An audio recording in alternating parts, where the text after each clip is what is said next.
Hey everybody, what's up? Welcome to episode 7 of the NIL show. I'm Adam Cook with Campus Inc. here with Sean Ellenby. We are joined by a very special guest today, McKinley Mac Crone, goalkeeper from Alabama women's soccer. So we can't wait to get started with that conversation. But a couple things about Mac. She was one of our earlier signings in the NIL store.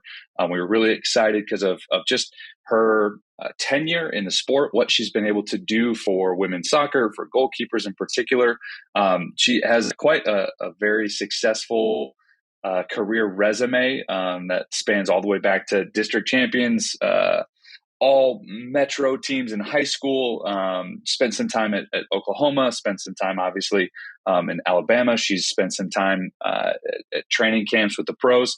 One of the things that I think is really incredible about Mac is that she leads the conference in minutes played. That's something, longevity is something that's really special. Anybody can do something great once, but to do it time and time again is something unique. So Mac, thank you for joining us. We are so honored and grateful to have you on the show. Thank you for having me. I'm super excited. Longevity in years and minutes played.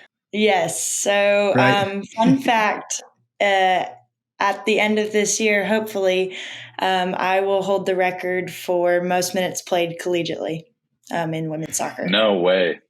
Yep. So if this Heck year goes as yeah. planned, I will be able to hold that record. So I'm super excited about that. Who knew we were sitting with the collegiate women's soccer Cal Ripken, right? Like this Right? this is epic. It's amazing. I love it. Run down the years of exactly how you got all these extra years. So you got the COVID year. We know that's one. Mm-hmm. And then were you out injured for a year? Yes. So it was kind of a weird situation. So I played my first 2 years. And then my third year, I had dislocated my kneecap right before the season, and rehabbed it and was still having some pain with it. So I played in 1.5 games that year. So technically I played in a season, but it was before the point of like no return basically. So I was able to like earn a red shirt back from that year. And then that actually, after that semester, was when I transferred to Alabama.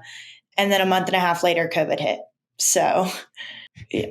And everything changed. For the listeners that aren't up on all of the compliance and eligibility rules, the NCAA does have an option. Injuries happen. Eligibility changes. And so if you have an injury early on in the year without logging a certain amount of games, you do have the option to actually go back and retroactively redshirt and not use up a year of eligibility. And then obviously, with COVID and everything going on, the NCAA did a really good thing of allowing student athletes that were missing a year of competition as a result of COVID protocols in place to retain that year of eligibility as well. So just personally curious, how has that impacted your academics, if you don't mind sharing? Are you like, is this your third master's degree you're going for, or what? How does that work? So I just graduated with my master's in marketing data analytics. And then this fall, I'm just taking some classes that I'm interested in for the first time, really. So I'm taking like a cybersecurity course and then a communications course. Because my plan is to play professionally after school, I didn't feel the need to go for another degree and cram it all within 6 months.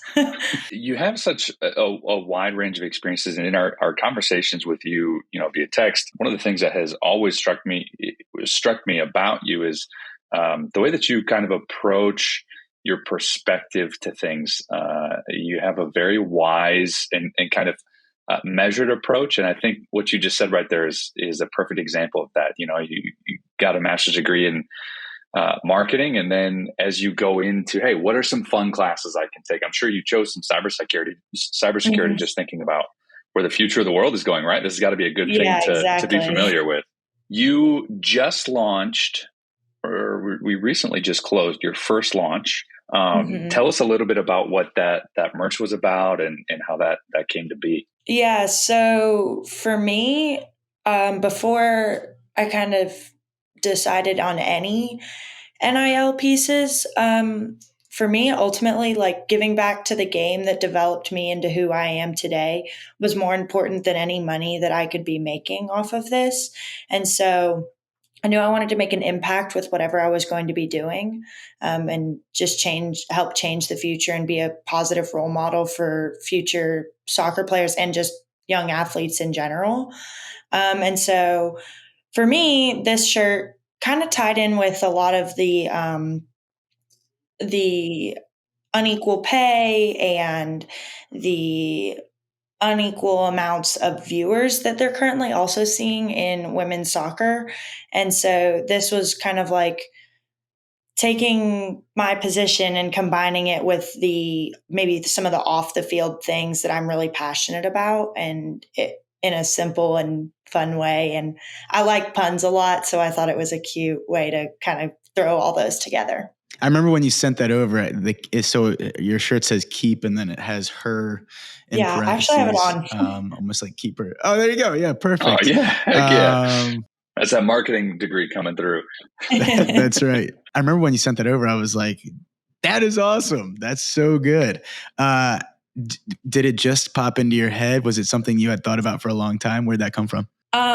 So I really wanted a custom license plate, and soccer was what I really wanted to do for like a long time. And then I was like, well, wait, what if I just threw keeper together? So that's kind of how I came up with it. And I'm currently in the process of like ordering the license plate as well. So That's awesome. And from a branding and marketing standpoint, like you're really good at finding new ways to share your merch and reach new audiences, and you're excellent on TikTok. And I'm just curious, like in the TikTok world, was that something where was it something where you've always been comfortable being on camera? Is it something where you've just kind of had to get more comfortable, and you're like, screw it, like this is fun. I'm gonna have fun. I don't care what others think. Or what's your thought process as you're doing stuff like that? So when I was in middle school, I actually used to compete for like video competition Oh, creation and nice. stuff like that. So I'm like proficient in Final Cut and Motion and a few other editing tools. And so when TikTok came, well, it was from Musically originally, which is like the original app. Mm-hmm. And then TikTok was created, and that's what kind of came about. And I actually joined in 2019 because I was hurt and I was bored, and I was like, well, a couple of my friends are on it, why not? And then I started making videos because they were funny. Like that was the summer that the Women's World Cup was, so I was making jokes about one of the videos I think I made was about how the women's national team was like undefeated going into the final game. Like, good luck to anybody else. So, but it was more just like it was fun. And then a couple of videos started to take off, and I was like, wait a second, I can make an impact. Yeah, I can reach people with this. And so I kind of started turning it more towards like just soccer related videos and trying to like sneak in the algorithm kind of. So I think that's such a cool example or story too. You know, Sean comes from an SID background with men's basketball, and he talks all the time like, you know, a big part of my job was helping. And I know, Sean, you're here. You can tell the story. I'm just going to tell it for you. He says a big part of his job was trying to help student athletes kind of manage their brand, because, you know, someday you're going to be able to capitalize or monetize on this either in school or after school. And so for you, it seems like you kind of understood that, and lo and behold, you know, it kind of coincided with the World Cup year. It coincided when the women's team were absolutely dominating. And there's a lot of attention around that in general. And then that builds to a new CBA that the National Federation is pursued. And so you never really know, you know, the activities that you're doing, how you're kind of building an audience or engaging in some of these marketing activities. You never really know how they're going to stack up and when that moment is going to strike. And, you know, I think that's a perfect example of you being able to kind of just find something you think is fun and you're good at, and you keep doing it. And now all of a sudden NIL is here, and you've got this great following and platform to kind of leverage a little bit. So a lot of people in the, as they talk about NIL, a lot of times say, "Oh, this is for the younger athletes coming up, the freshman, sophomore, and this next generation of athletes. Seniors and grad students are not really taking advantage of it so much." I know something that's really important to you in our conversations is kind of helping the younger athletes navigate this new era. So how have you done that? How has that impacted kind of your experience on your team as a grad student? One thing, like growing up, that my parents stressed and my coaches really stressed was keeping a professional image on social media. And so, like, that's one thing I've tried to explain, like, to my teammates is, we now live in a world that anything you put out there can be found, and just being aware of that. And then the next thing is like realizing that, yes, we are maybe a smaller sport in the big scheme of things. We're not football. We're not the Bryce Youngs of the world where they're household names necessarily, but we're household names to like our niche area, which is really cool. And so it goes back to having the performance come first. And so, if you're not performing on the field, then you're not going to be able to take care of and make sure that your name is out there. Ultimately, like what I try to tell my team is that, yes, NIL deals are great. It's, there are a lot of benefits that can come from it. But if you're not able to perform and be at your best, then those NIL deals won't come. If you are performing at your best, instead of having to reach out to X, Y, and Z companies, they're going to reach out to you and they're going to be wanting to work with you because you're becoming that household name that, younger athletes and just families in general or people in general want to be associated with. Yeah, it's like when you look at some of the pro leagues, it doesn't matter what sport, it can be the NWSL, it can be the NBA, it can be the NFL. You see these guys or these girls landing huge endorsement deals or shoe deals or whatever, right? Like those come as a result of what they're doing on the pitch or in the gym, right? It's not, they don't just happen to be really good at social media and then all of a sudden, people want to work with them. It's, hey, you're taking care of the things that you're supposed to take care of, and then these opportunities are opened up for you for sure. Yeah, that's good wisdom. I did come across a very good Ohio State men's basketball player this year. His name is Jimmy Soto, who has a massive TikTok following. We're talking like he might even have 1 million, definitely hundreds of thousands of followers.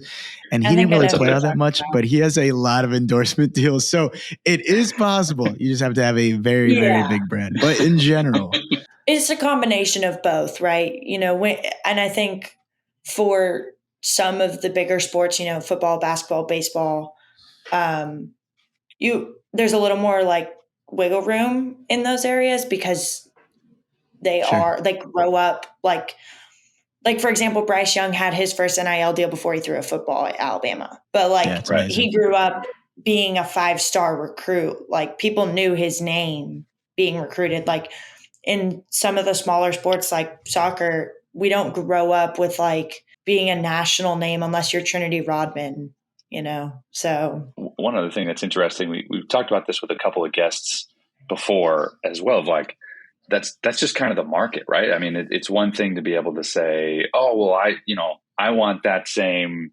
multi-million-dollar car deal or whatever, but if you're, I played men's volleyball in college. There's no men's volleyball player that's going to get a Lamborghini given to them through an NIL deal, right? That's just kind of understanding a little bit of where you fit in the market, and then understanding that in order to leverage it better and open up more opportunities for you. So yeah, I think that's really good. One of my favorite comments that we get a lot on social posts, or that I'll see a lot as it relates to NIL, is that NIL is ruining college athletics. And so, Mac, I hope you can settle this once and for all. Is NIL ruining college athletics? Absolutely not. Having experienced both where NIL wasn't a discussion my freshman year, like to where it is now, where it's, starting to become a more powerful thing. I don't think it's ruining it. I think there are some areas where it does need to be regulated. Like you can't be promising recruits that they're going to be getting an NIL deal. Like you can sure, you can promise them that maybe they might get one. It's great that if they come to this school, like, you're going to have the name behind this school, but that's not, you can't promise. I think it's wrong to be able to promise athletes an NIL deal in exchange for coming to their school. I think that goes back against the extra benefit rule. But no, I think it's an awesome opportunity, especially for athletes who may need that extra help, providing for their families or just themselves. Even, it's a great opportunity for them to be able to use their name in a positive way. I think that's the most important part of NIL, is just using it in a positive way. The people who are using it correctly, like, that's who's going to succeed in this field. We always tell the athletes, like, when we talk about NIL, when we talk about NIL deals, they're just that. They're name, image, and likeness. It's your name, image, and likeness. You're the one that has to go to bed with it and wake up with it every morning. Like, if you can steward it and manage it in a way and really see it as how you're letting other organizations use that and be a little bit more aware or diligent in how they're going to use that. I think that's where we were able to kind of move forward and refine the way that this NIL era continues to improve, is making sure that the collegiate athletes are represented well, the universities are represented well, and a lot of organizations are doing their best to make sure that it's a positive experience for everybody, for sure. How has Alabama been? We're in Chicago, don't spend a lot of time out in SEC schools. So how has Alabama been from your perspective in terms of providing resources and helping you navigate some of this stuff? Alabama is one of those schools that if you ask for it, like, they will help you find a resource. It doesn't matter the field, especially NIL now. They're extremely supportive in helping us organize and manage NIL deals. Our compliance office is on top of everything. Like, they are so good about making sure that we're going through the right avenues in doing our NIL deals. But ultimately, I think the biggest piece comes down to, like, the communication between all of the different departments. They do such a good job of making sure, like, hey, this is allowed. No, this isn't allowed. Or this would be a good idea. Or this maybe might not be good. You can do it, but it might not be the best interest for yourself. And I think, most big programs probably have that same help and support for their athletes as well. Yeah, and the Alabama community in general is just incredible. Like, I remember when we got into softball and we had a couple of the Alabama softball girls, and then I looked at the Instagram and it had 190,000 followers on Instagram. I was like, oh my gosh, it's amazing. And I was just looking at your soccer account. Your soccer account is 24,000, which is still really, really good. And so I think that what we'll find is a lot of these programs that have these strong ties to their community are going to provide a lot more opportunities for kids in NIL as well. Have you felt that support from the community? Alabama's a really cool situation because we don't have any professional sports around us. Yeah. Everybody's a Bama or Auburn fan, which is a cool change, because I grew up in Orlando where there's every sport. So when there's not room for every sport, and then going to Oklahoma, there was still the Thunder out there. And I was there when Westbrook was there. So yeah. Well, Katie left right before my freshman year. So I wasn't there then, but Westbrook was out there. So a lot of the big name stuff, he did. I am interested. I always kind of go back to this, kind of a side topic, but I always think, I'm like, what would Baker Mayfield have done with NIL? That to me would have been really just a whole different thing. Right. Johnny Manziel. Yeah. I actually saw a poll on LinkedIn the other day that was, I can't remember, maybe Jackson Curtis. If you don't follow him on LinkedIn, he's an interesting follow around the NIL stuff, but he posted a poll. I was like, who would be most successful in the NIL era? Would it be Tim Tebow, Adrian Peterson, Johnny Manziel, or Reggie Bush? Those are the four that he had out there. It's interesting. Yeah. They would have been making so much money. It would have been much, much harder for them to leave college even.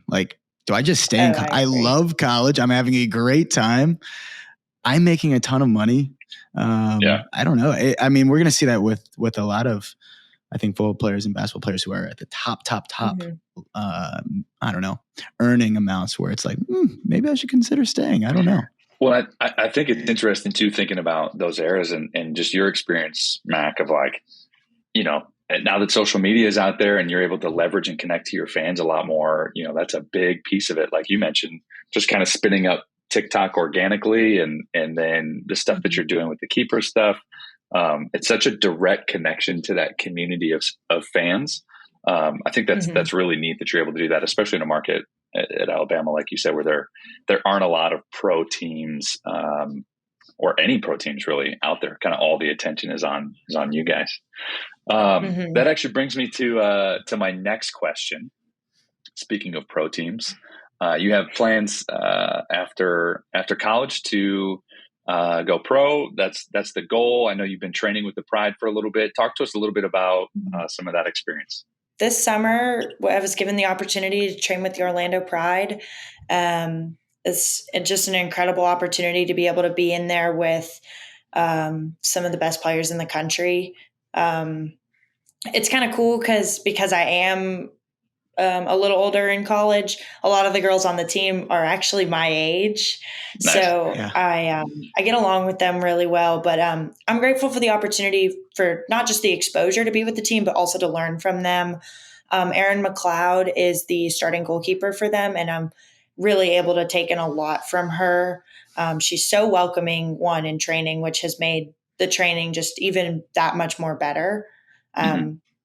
Because I enjoy getting to go out there. I already enjoyed being out playing soccer, but to have people out there, especially in a goalkeeper position where it's, one person plays. Obviously, I'm not, competing for a spot on their team right now, but it's very cutthroat position, and to have somebody there and to watch all three of the goalkeepers on that team have a relationship that is very build each other up instead of tearing each other down. I want you to be at your best, so I have to be at my best. And that's a really cool thing to watch across the whole team, but just especially in my position. Just the dynamic with goalkeepers, like you said, that's it. You only get one, right? There's one of you that can play, every day, and so that's really cool, and I'm glad that's your experience, and I'm sure that those lessons and things that you learn, you're taking back to Alabama and trying to set that precedent and that culture in the goalkeeper community there as well. So that's awesome. Some of the strongest brands in the world of athletics are women's soccer players. A lot of the females on the women's national team, when you think about them, Megan Rapinoe, Alex Morgan, Kelly O'Hara with Under Armour. What have you taken from them in terms of how they've built their brand, and maybe what are the things you've learned from the way they've done it? I may sound like a broken record here when I say this, but they're making an impact. They're not doing these commercials because they're just, Megan. I go back to like the Megan Rapinoe commercial with Subway, but which is kind of random, but like people see Subway and are like, oh, that's a female soccer player. Okay. Like they have that, they make that connection, and they're growing the game. They're making an impact in more than just the soccer world. Like people who maybe didn't watch women's soccer before can see that commercial and go, oh, maybe I should watch that. Maybe I should see her, especially with how vibrant she can be too, like how out there she can be. It's going to grab people's attention. But all of the athletes that are, I think, in the women's world, not just soccer, even, I think like Sedona Prince does a really good job of making an impact through her videos and her actions. So yeah, and all the female athletes that we've been able to work with so far, it's been really exciting to kind of see the impact that they do have, the ways that they, you are unique and you're special in the way that you kind of marry who you are as an individual and what you can bring to both the team, but also the community. And a lot of our female athletes are fully embracing that and wanting to, take this time that they have and use their influence to leverage far beyond just that little circle of their sporting community, which I think is so powerful and so special. And we're so grateful to be able to just partner with you guys and create some sort of platform that can help elevate that, because it's an incredibly impactful thing. So it's been a lot of fun to see that happen for sure. Well, I just want to know if we will see the Crimson Crane from you after a big save this season. Is that going to happen? Oh, I can make that happen for sure. I love that idea. That came around after our season was done. So I never really had the opportunity in the fall to pull it out. So we'll have to be on the lookout for it. That's the real reason you came back, right? You're like, look, I didn't have the opportunity. I gotta get one more shot at it. Well, now your question was so much better than mine, Sean. I'm going to ask mine anyway. You have a lot of experience, different universities. You moved away from home. You've navigated this whole process, pursuing the pros. What's a piece of advice for athletes that are coming up into the new NIL era? You have this unique position of having been there before the NIL, and now you're here in it. With a little bit of experience behind you, what's your best piece of advice to athletes coming up? Well, fun fact, when I was a freshman, after my freshman season, I wrote 50 things that I wish I had known before that year. And I rewrote it this past fall. And I think the biggest thing that I took away because obviously there were elements that changed from my freshman year to after my fifth year of being there, and NIL being one of them. And I think the biggest thing is that you're a student athlete and you represent the university that you're wearing on the front of your jersey. Like, that means more than any NIL deal, any, money that you're going to make. And ultimately, remember that that's why you're there, and the experience that you're going to have as a student athlete is just something that you could never trade in for anything else. And so just being able to embrace the moments and not worry about what NIL deals are coming, how much money am I going to make? I need to be reaching out to this company, or this company's not reaching out to me, or my teammate made this, but I didn't. Just enjoy the moments that you have on the field, because there's only so many. And that's, I think, ultimately what I keep reminding myself this summer is there's only so many moments left that I'm getting, and I want to just enjoy every single bit of it. I love it. It's such a unique, small window of time. Make sure you focus on the things that are important. I love that. Some windows are longer than others. Yes. Look, if I could find a seventh year, I really would. I've been thinking hard. I don't think there is an option. Hey, you never know. Crazier things have happened, right? Mac, thank you so much for joining us. This was an unbelievable conversation. We're grateful for your time, your wisdom, your experiences. Alabama soccer representative, McKinley Crone. We will be looking for that crane after a big save this coming fall. It's Crimson Crane. This is episode 7 of the NIL show. I'm Adam Cook here with Sean Ellenby. We will see you all next time.